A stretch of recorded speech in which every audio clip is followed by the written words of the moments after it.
Hiphopscrate, get your crate ready.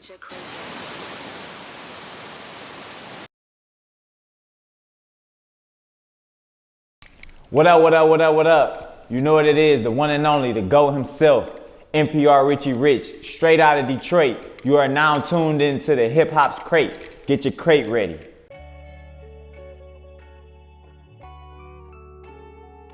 It's MPR Riche Rich. Let's dive into these crate questions. Let's get it. First one. Who is MPR Riche Rich? MPR Riche Rich, he's an entrepreneur, a musician, a family man, a God-fearing man. He's really the GOAT, one of one. And if you don't know, you're gonna know now. Next question. How was it working in the movie with the legendary DMX himself? If y'all don't know about DMX and y'all don't understand, like, everybody from Yonkers stand up, y'all feel it, y'all know what's going on. But working with DMX, it was iconic, to be honest. Like, he talked about things and he told me things that he even said himself that he hasn't told to other people, just because of our vibes and what we was actually talking about in that intimate conversation. And to be honest, like, he's a family man, so when he seen me with the kids and a wife, he understood what was going on, and he just was congratulating and appreciating somebody that's in the newer generation moving the way I'm moving. And it was just a great vibe. Like, he's really like he is on TV and in the music, the voice the same, the vibe the same. It was just a good vibe, and it was like, it's something that I can't never forget at the end of the day. It was definitely a vibe. Let's go to the next one. Tell us about the time in the military. My time in the military was good, man. That was back, I joined back in 2008, and I got out officially in 2013.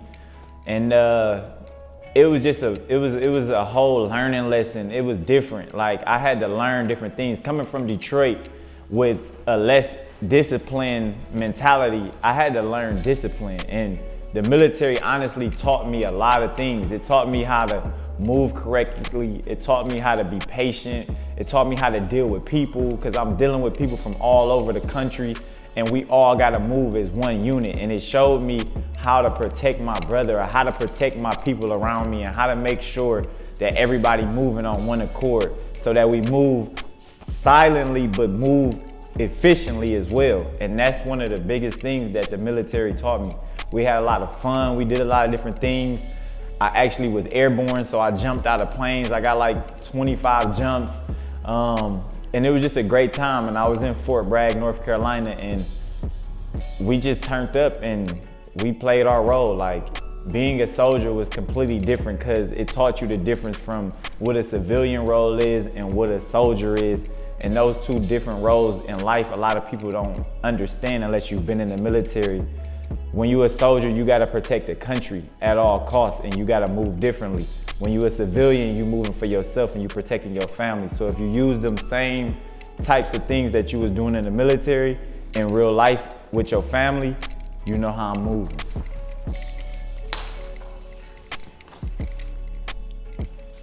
Tell us what it was like growing up in Detroit.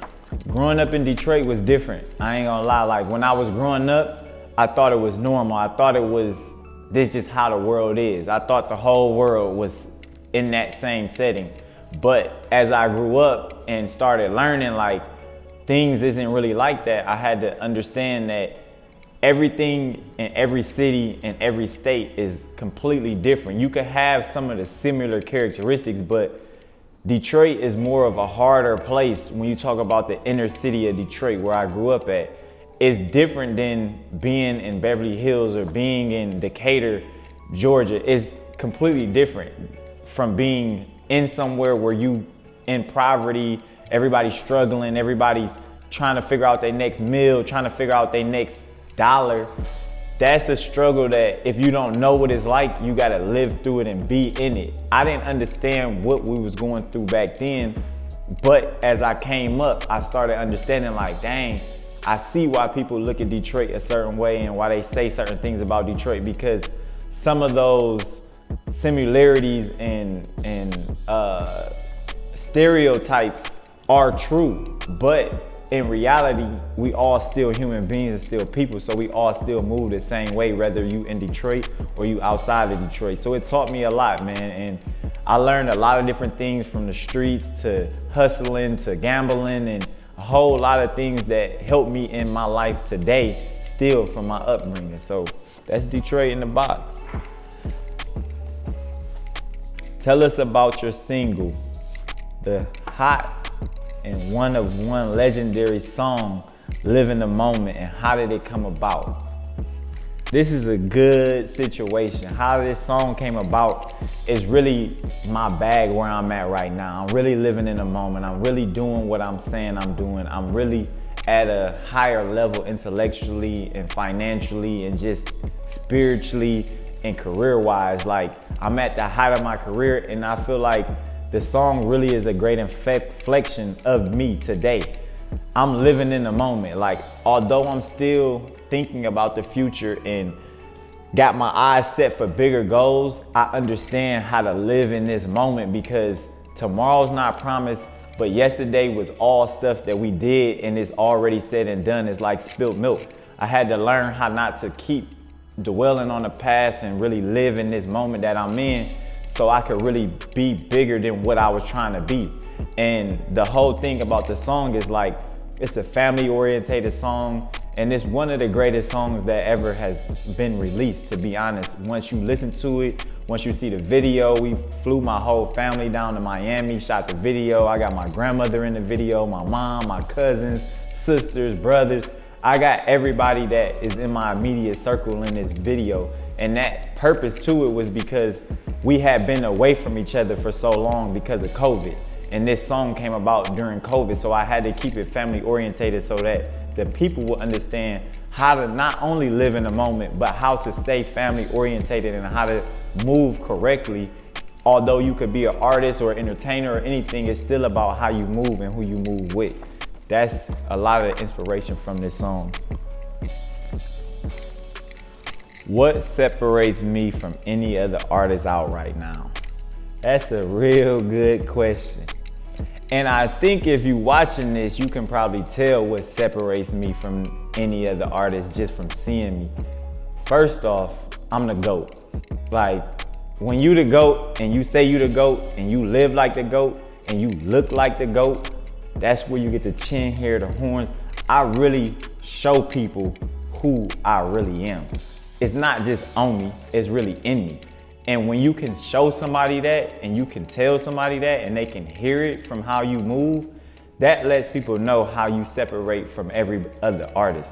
Not only did I go to the military, am I from Detroit, did I make a footprint in Atlanta, got footprints in LA, Texas, Miami. I'm just completely different. I move solidly, I move independently, and I'ma stay independent as long as I can stay independent. And if you know who I am and you see where I'm at, you will realize that I came somewhere really far being independent. I didn't sign, I didn't link up, I didn't do none of that. I partner up with different cliques and different people because that's a part of the game, but I'm not signed to anybody else because I like being independent. I like ownership. I like moving the way that I move. So if you get that, you'll understand the independent artist that is the GOAT. And by the way, we just tore down the Barclays Center as an independent artist. No deal, no label. Come on now, you know how I'm different. You already know that.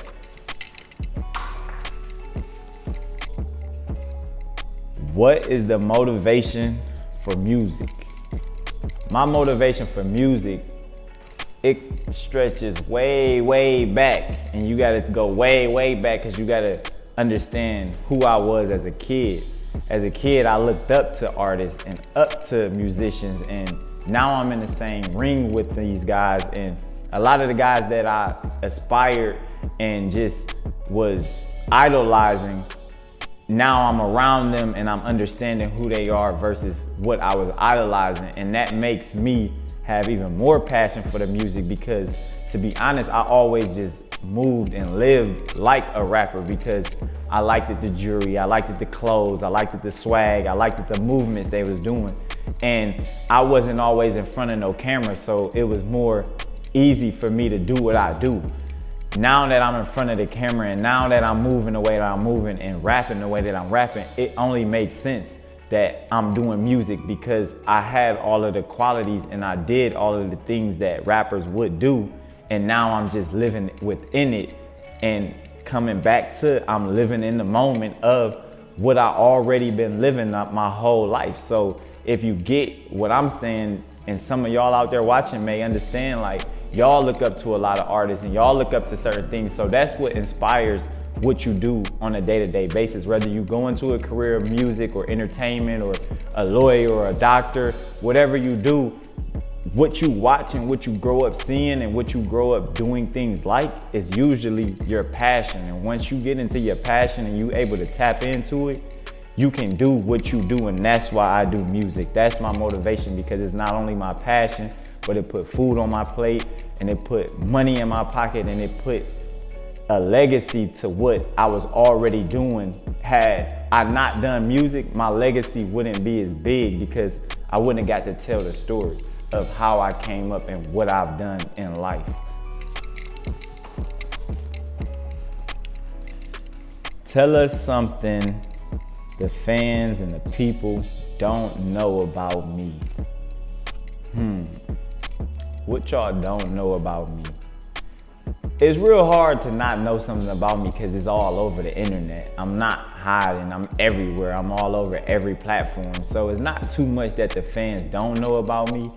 But one thing I could probably say that the fans may not know about me is my wife, who's currently with me, has been a childhood friend, and we came up together, and now we're still together to this day, and we plan to be together for the rest of our lives. And that's the key thing to a lot of people, that people don't understand, that it's not really what you're doing, it's really how you do it. And any of y'all can do it if y'all pay attention.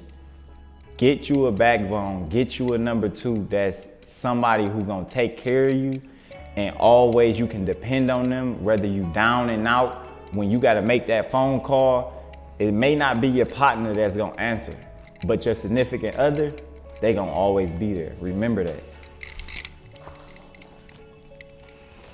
Last but not least, what's up next for me? It's a lot of stuff up next for me. I'm gonna be honest. Right now, we planning the tour to go statewide. Then we're gonna take that tour to go countrywide. Then we're gonna take that tour to go globally.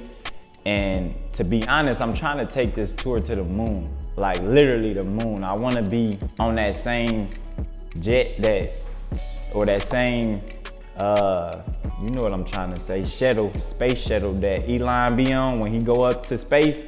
I wanna be on that same one, and I wanna tour on space, live in the moment. And that's what's really up next for me. And that's all we gonna do for maybe a decade. Like, let's just live in the moment for the rest of the decade type vibe that I'm on. So that's really what's up next for me, is tours, more shows, more pop-ups, more podcasts, more situations, more tap-ins. Like, you gotta know, I'm outside, I'm everywhere, but I'm also in your grandma's attic, in your mama's basement, and with your pops at the fishing, throwing a ride. We outside. Yo, it's MPR Riche Rich, and those was my crate questions.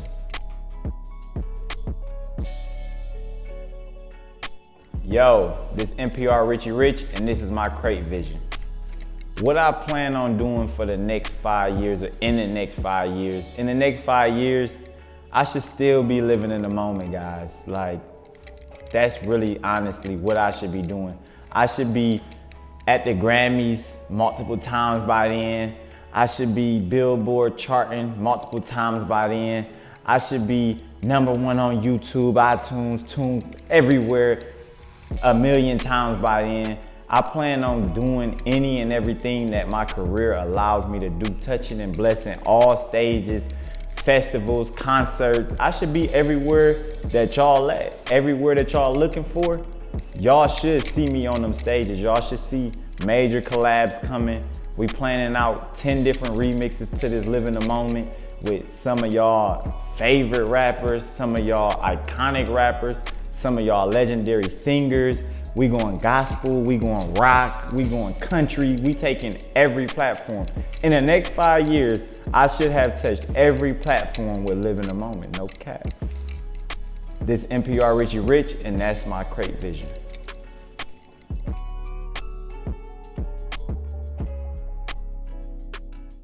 What up, what up, what up? It's MPR Riche Rich, and this is my crate vibes. Hey, I don't want no weed, I ain't sipping on no lean. I've been in my zone, I've been ducked off the scene. I'm all about my paper, bitch, I'm all about my cream. A nigga play with one of mine, I bet I crush his dreams. I ain't playing with niggas, that's why I just left the range. Niggas acting funny, but I really got good aim. These bitches don't want nothing, they just want all my change. I up 50 round in this bitch and make it rain. The shit they rapping about, nigga, I'm living it. The house they dream about, nigga, I'm living in. These niggas can't ball like us, they limited. Got a black car right now, it's unlimited. Hey, I want all the smoke, they want all the cane. I got in my bag, they ain't do the same. They been acting funny, I don't do the change. I been in my zone, now I'm staying the same. Hey, this MPR Riche Rich, and that's my crate vibe. Let's get it. Hip hop's crate. Get your crate ready.